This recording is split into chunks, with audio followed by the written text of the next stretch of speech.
அனைவருக்கும் இனிய காலை வணக்கம்.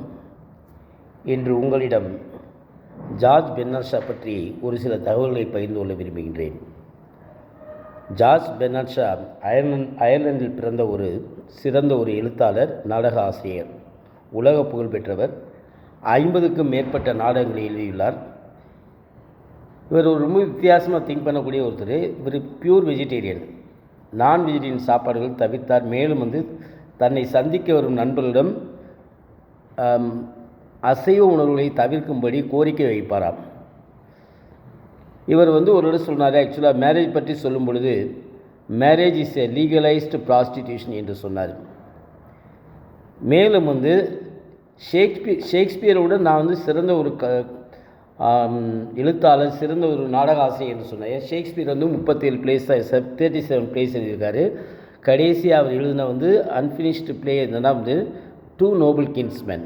ஆனால் இவர் 50க்கும் மேற்பட்ட நாடகங்களை ஆங்கிலத்தில் எழுதியுள்ளார்.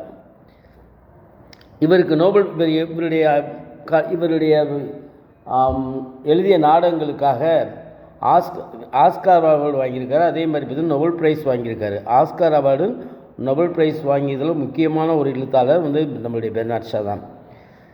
இவர் ஒரு முறை ஒரு ஆங்கில நடிகை ஒருவர் ஹாலிவுட் நடிகை இவருடைய புகழை கேட்டதுக்கப்புறம் இவரை கல்யாணம் முடிக்கணும்னு ஆசைப்படுறாரு. அப்போ இவர் கேட்குறாரு அந்த அம்மாட்ட, ஏம்மா என்ன காரணத்துக்காக என்னை போய் கல்யாணம் முடிக்கணும்னு ஆசைப்படுறேன், நானே எலும்பும் தோலுமாக இருக்கிறேன் அப்படின்னு சொல்கிறப்ப, அப்போ அந்த அம்மா சொன்னிச்சான், இல்லை உங்களை மாதிரி அறிவும் என்ன மாதிரி அழகும் உள்ள ஒரு குழந்தை பிறந்தால் நல்லா இருக்குமே, அந்த காரணத்துக்காக தான் உங்களை கல்யாணம் முடிக்க ஆசைப்பட்டேன். அதுக்கு இவர் சொன்னாராம், உன்ன மாதிரி அறிவும் என்ன மாதிரி அழகு உள்ள ஒரு குழந்தை பிறந்தால் என்ன பண்ணுறதுன்னு சொல்லி அந்த அம்மா தெரிச்சு ஓடி போயிடுச்சான். சரியா? இவர் ஒரு இடம் என்ன பண்ணார்னா பார்த்திங்கன்னா ரோட்டில் நடந்துட்டு ஒரு பாலம், ஒருத்தர் மட்டும்தான் செல்லக்கூடிய ஒரு ஆற்று பாலம். அந்த பாலத்தில் நடக்கும்போது எதிர்த்தாவில் பார்த்தீங்கன்னா ஜிகே ஜெஸ்டர்னு வர்றாரு. இவங்க 2 பேருக்குமே எதுவுமே ஆகாது, ஃப்ரெண்ட்ஸ் 2 பேரும். பட் இருந்தாலும் அடிக்கடி வார்த்தை போகிற இவங்க 2 பேருக்கு அடிக்கடி வரும். அப்போ சொல்கிறாரு, ஜிகே ஜெஸ்டர்னு சொல்கிறார், இது மாதிரி ஆக்சுவலாக இவர் கேட்குறார், பெர்னார்ட் சார் ஐயா கொஞ்சம் வழி விடுங்கன்னு சொல்கிறப்ப, அப்போ அவர் சொன்னாராம், நான் முட்டாளுக்கெலாம் வழி விடுறது கிடையாதுன்னு சொல்லியுமே அதுக்கு பெர்னார்ட் ஷா சொன்னாராம், நான் நிச்சயமாக வழி விடுவேன்னு சொல்லி நீங்கள் போங்க அப்படின்னு சொன்னாராம். எப்படி சரியாக பயன்படுத்திக்கிறாரு பாருங்கள். மேலும் பார்த்திங்கன்னா இவர் ஜிகே ஜெஸ்டர்ன்னு பார்த்திங்கன்னா ஆள் நல்லா குண்டாக ஸ்டவுட்டாக இருப்பார். அப்புறம் பார்த்திங்கன்னா he was a mountain of flesh அப்படின்னு சொல்லுவோம். பார்த்திங்கன்னா பெர்னார்ட் ஷா ஒல்லி குச்சியாக இருப்பார். He was called a bundle of bones அப்படின்னு சொல்லுவோம்.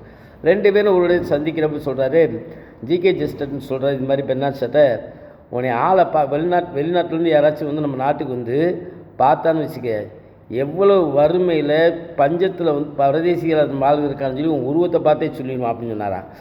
அதுக்கு இவர் சொன்னாராம், சரி ரைட்டு, என்னையை ஒல்லியாக இருக்கேன், நான் பண்டில் ஆஃப் போன்ஸு, என்னை பார்த்து என்ன கேவலமாக சொல்லிட்டு போவான். பஞ்சத்துக்கு ஆக்சுவலி சாப்பாட்டுக்கு அலையக்கூடிய பஞ்ச பிரதேசிகள் வாழக்கூடிய ஒரு நாடு இங்கிலாந்து சொல்லிட்டு போவான். ஆனால் உன்னையை பார்த்தான்னு வச்சுக்க என்ன சொல்லுவாமே, இந்த பஞ்சத்துக்கு யார் காரணம் அப்படிங்கிறத உன்னை பார்த்தானே சொல்லிடுவான் என்று சொன்னாரா. நன்றி.